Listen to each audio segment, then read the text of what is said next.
What's up, everybody? This is Travis from Candid at the Movies, and today I will be reviewing the murder mystery film known as A Haunting in Venice. Now, it stars and is directed by Kenneth Branagh, and it also has an amazing cast. Now, the basis of this story, it is the third film in the interesting trilogy of the Agatha Christie novels, starring basically the detective Hercule Poirot. And with this film, he's basically lost his faith in God, and in 1947 he basically retires and is at this party where basically a murder mystery goes on, and it has some supernatural elements to it, and basically he's trying to solve the crime. Now, I will honestly say, if you did watch A Murder on Orient Express or A Death on the Nile that came out last year, you honestly know the type of films you're going to get in. A big ensemble cast, cool little murder mystery plot like Knives Out, and you're basically seeing who did the crime and how they figure it out. If you're into these films, it's going to be just like those. You're going to go right into it. The characters, I will say, in this one are not as interesting, but it's still entertaining, if that makes sense. The best cast, in all honesty, in all three of these films has been A Murder at Orient Express. A Death on the Nile was fine. I think they just had some controversies, and especially with the world slowly opening back up, it didn't get as much love that it wanted.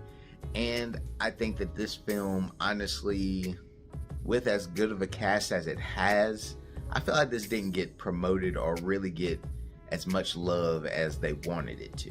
I'm not sure why. And the weird thing I will say, even with this being a murder mystery plot set in Venice, they kind of wanted to make you think this was going to be a horror film. Like, it didn't have, from what I saw, at least in my theater, they didn't have those big ensemble photo posters where the whole cast is on there. They just had one singular poster with a mask on it, and basically anybody, I think, in the general public is honestly going to be like, oh, this is a horror movie. Either you're going to see it or you're not going to see it. So that's probably going to mess up the crowd that's going to go see this film. But if you know these films, you're going to have a pretty decent time. I can honestly say that this film is just fair. It's probably, to me, the worst out of these three films. I feel like, honestly, this one was just, they were going through the motions, in all honesty. It's directed very well. It looks really good. Even in the dark scenes throughout the whole movie, it really works for the overall feeling of the film. But like I stated, it just felt like it was the throwaway film. I'm not sure if this is going to be like multiple films out of this franchise. Maybe they'll get maybe one or two more. But this really felt like the real middle film out of a film series. It really did not work. If this was like a send-off for this character, it was not the best send-off. Like, with it being a Halloween party, it would have been cool, but I understand why they didn't release this at Halloween, because this would have got lost in the bunch, in all honesty. If you're putting this in between like The Exorcist or Saw films or anything else that's in that horror element, if you put this out in October, it would not have done well. It would have been very small, and I think that's probably what's going to work for this film, that it's very small.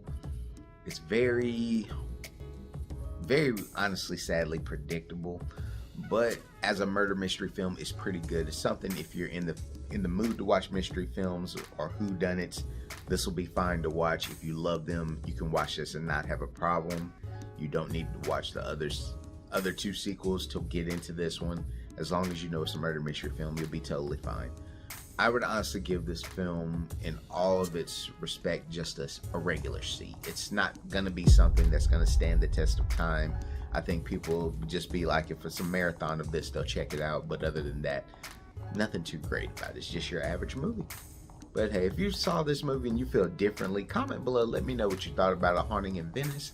Let me know if you like Agatha Christie movies and you feel like they should do more. I'd love to hear what you all think. But by all means, this is Travis from Candid at the Movies. Appreciate you checking us out.